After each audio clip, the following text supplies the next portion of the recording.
Chapter 3. The person who entered the storm is gone. You survived, because someone stronger emerged. Think about those words for a moment. Not someone different. Not someone pretending to be fearless. Someone stronger. There is a quiet transformation that takes place inside every person who walks through adversity. It rarely happens all at once. There are no flashing lights announcing it. No voice from the sky declaring that you have become wiser, stronger, or more resilient. Instead, it happens so gradually that most people never notice it. You simply wake up one day and realize that the things which once controlled you no longer do. The conversation that once filled you with anxiety now feels manageable. The obstacle that once seemed impossible now looks like another problem waiting to be solved. The criticism that once stole your confidence now becomes someone's opinion instead of your identity. Without realizing it, you've changed. But here's the interesting part. Most people continue seeing themselves through the eyes of their past rather than the reality of their present. You may not have noticed this before, but the human mind has a tendency to preserve old identities long after they've expired. A child who was once shy continues introducing themselves as shy decades later. A student who struggled in one subject begins believing they're simply not smart. Someone who experienced rejection in one relationship quietly concludes they'll never be enough. The experience ends. The identity remains. But identities are not permanent. Their stories reinforced through repetition. And if adversity has taught us anything, it's that pressure has the power to rewrite those stories. Pause for a moment. Think about the version of yourself from 5 years ago. Not your circumstances. You. How did you think? How did you respond to uncertainty? How quickly did you become discouraged? What did you believe was impossible? Now compare that person to who you are today. Perhaps you're calmer. Perhaps you're wiser. Perhaps you're more patient. Perhaps you've learned that pain doesn't last forever. Perhaps you've discovered strengths you never knew existed. If that's true, then something extraordinary has already happened. You are no longer who you were. You're not who you were. Let those words settle into your mind. You're not who you were.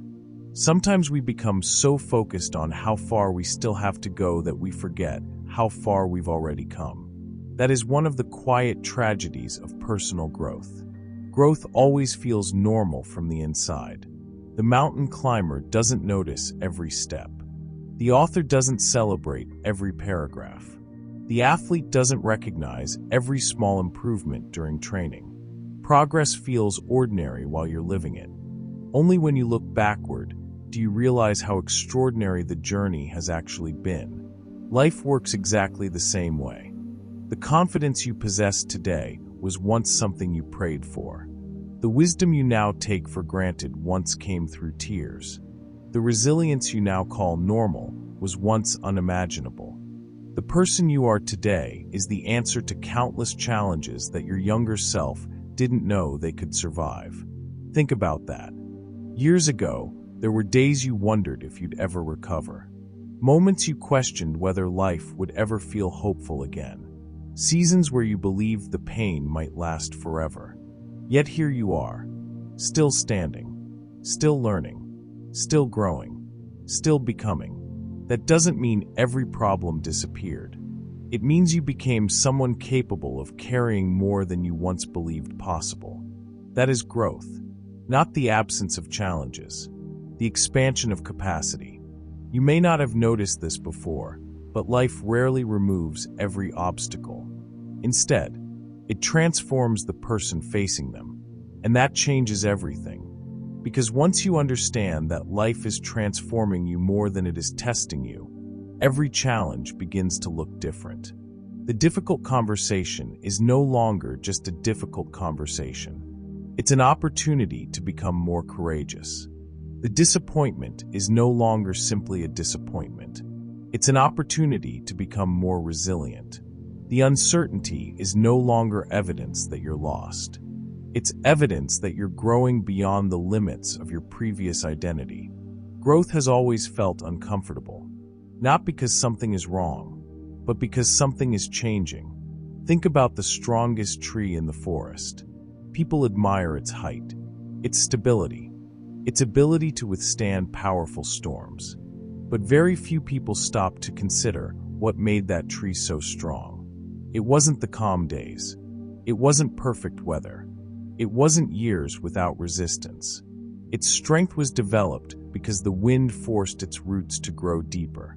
Every storm that tried to move it actually anchored it more firmly into the ground. Your life follows the same principle. The storms you've survived have been strengthening roots that success alone could never develop. The battle wasn't simply something you endured. It became something that expanded you. You're not who you were. Repeat those words quietly to yourself.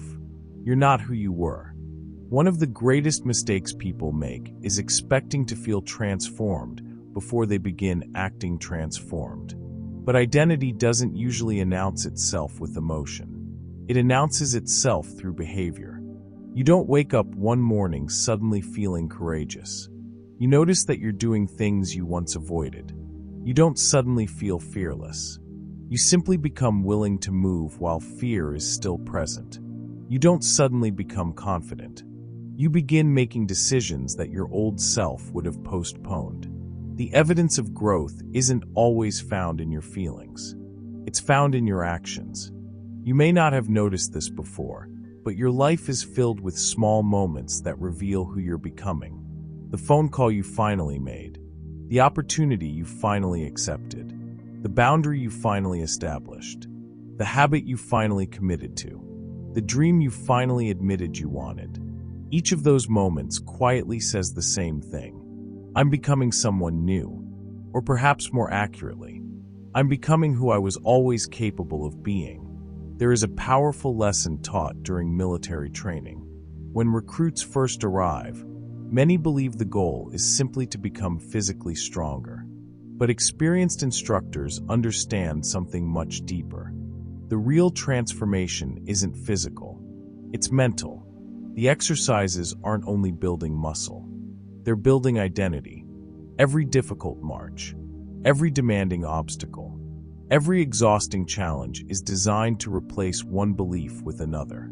The belief changes from, I don't think I can, to, I've already done harder things. That single shift changes everything. The body didn't suddenly become extraordinary overnight. The identity did. Once someone truly believes they are capable, their behavior begins reflecting that belief. The same process happens in every area of life. A business owner doesn't become successful the day profits increase. Success begins the moment they start thinking like someone capable of solving bigger problems. A leader doesn't become a leader because people hand them a title. Leadership begins the moment they accept responsibility before recognition arrives. A confident person isn't someone who never feels uncertainty. A confident person is someone whose identity has become greater than their fear. You're not who you were. Perhaps you've been waiting for permission to acknowledge your own growth. Maybe you've been telling yourself, I'll celebrate once I reach my goal. I'll be proud when everything is perfect. I'll recognize my progress when life becomes easier. But what if today is already worthy of recognition? Pause for a moment. Think about one challenge you're handling today that would have overwhelmed the version of yourself from years ago. Really think about it. Perhaps today you manage responsibilities that once seemed impossible. Perhaps you navigate situations with wisdom you didn't possess before. Perhaps you've learned to protect your peace instead of chasing everyone's approval. Perhaps you've become slower to anger, quicker to forgive, more patient, more disciplined, more intentional. If so, those aren't small changes. Those are signs of transformation. And transformation deserves to be acknowledged. Because what you acknowledge, you strengthen. What you ignore, you often underestimate. There is another remarkable truth about identity. Most growth happens invisibly. Imagine watching a child every single day.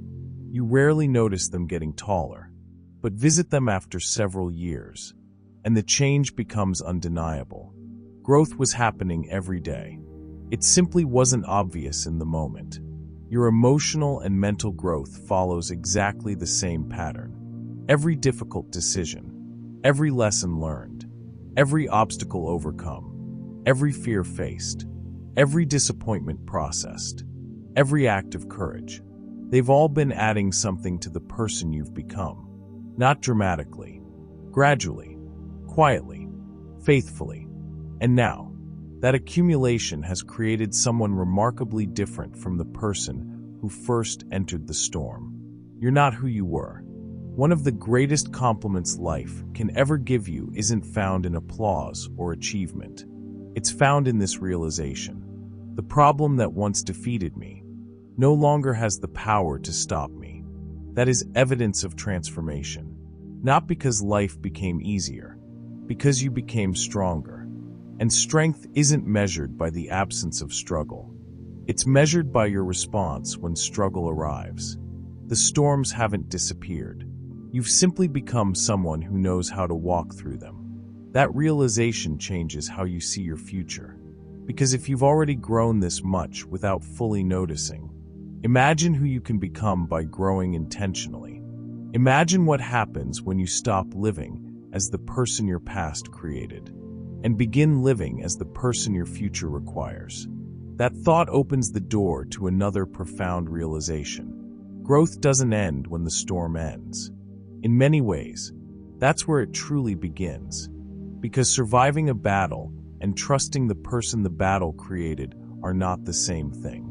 Many people survive difficult seasons. Far fewer fully embrace the strength they earned from them. Think about that. How many times have you overcome something difficult, only to continue doubting yourself afterward? How many victories have you minimized? How many mountains have you climbed only to immediately focus on the next one without acknowledging the person who made the climb possible? You may not have noticed this before, but humility and self-doubt are not the same thing. Humility says, I still have more to learn. Self-doubt says, I haven't learned enough to trust myself. One creates growth. The other limits it. One keeps you open. The other keeps you small. And many people spend years living beneath the level of strength they've already developed because they continue introducing themselves by old limitations. Imagine a soldier returning home after years of training and experience, but continuing to think of themselves as the unprepared recruit who first arrived. Imagine an athlete winning championships while still identifying as the person who once failed. Imagine a recovered person continuing to see themselves only through the lens of their worst season. No matter how much growth occurs, the old identity becomes a ceiling, and ceilings are rarely imposed by life. More often, they're imposed by belief. You're not who you were. Those words are becoming more important now.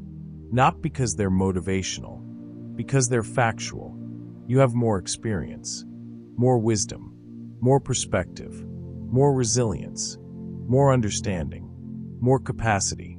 You know things now that pain was forced to teach you. You see things now that adversity revealed. You carry strengths now that comfort could never have developed. And whether you've recognized it or not, those strengths have been quietly shaping the person you've become. There is a reason people who have overcome hardship often become extraordinary leaders. Not because suffering automatically creates greatness, but because adversity can develop qualities that success alone rarely produces. Compassion, patience, perseverance, humility, empathy, courage. The person who has struggled understands other people differently. The person who has failed often becomes wiser. The person who has fallen and risen again carries a kind of confidence that cannot be purchased, borrowed, or inherited. It can only be earned through experience, through resistance, through survival, through becoming. That means your struggles may have given you more than they took from you. Pause for a moment. Really think about that. What qualities exist within you today that did not exist before your hardest season? Perhaps you're stronger. Perhaps you're more compassionate. Perhaps you're more disciplined. Perhaps you've learned what truly matters. Perhaps you've discovered that your peace is worth protecting. Perhaps you've learned that you can survive things you once believed would destroy you. Those qualities are not accidents. They are evidence. Evidence that growth has already occurred. Evidence that transformation is already happening. Evidence that the storm changed you. Not for the worse, for the stronger. You're not who you were. And that's good news. Because if you're no longer the person who entered the storm, then perhaps you're also no longer limited by the fears that person carried. Perhaps you're no longer defined by the doubts they believed. Perhaps you're no longer restricted by the stories they accepted. Perhaps the only thing left to do is trust the person you've become. That can feel uncomfortable, because trusting yourself requires something many people have never learned to do. It requires giving yourself credit, not arrogance. Recognition. Recognition of what you've survived. Recognition of what you've learned. Recognition of the strength you've earned. Recognition of the resilience you've built. Recognition that you are no longer the person who once felt powerless. Because power doesn't always arrive loudly. Sometimes power arrives quietly. It looks like remaining calm during chaos. It looks like continuing when quitting would be easier. It looks like believing when circumstances offer no evidence. It looks like standing back up one more time. It looks like becoming. Think about this for a moment. If the version of you from years ago could see who you are today, what would they admire most? Would they admire your wisdom, your courage, your resilience, your persistence, your ability to keep going, your refusal to surrender? Sometimes we become so focused on becoming stronger that we forget we already are. And perhaps that's the realization you've needed all along. You don't need to become worthy. You already survived enough to prove that. You don't need permission to trust yourself. You've already earned that. You don't need evidence that you're stronger. Your survival is the evidence. You're not who you were. And because you're not who you were, you no longer need to live like who you were. That realization changes your future. Because identity determines behavior. Behavior determines results. Results reinforce identity. Everything begins with who you believe yourself to be. And once you finally trust the person you've become, you begin attempting things your old self never would have imagined. You speak differently. You act differently. You dream differently. You walk differently. You stop asking, "What if I fail?" and begin asking, "What becomes possible if I trust myself?" That question changes everything. Because confidence isn't given by success. Confidence is earned through survival. Confidence is built through adversity. Confidence grows every time you discover that you're capable of more than you believed. And now it's time to understand why. Because if you've already survived your hardest seasons, if you've already become stronger than you once were, if you've already proven your resilience, then what are you still afraid of? You're not who you were. Now let's discover why confidence is never given by success. It's earned in difficult places,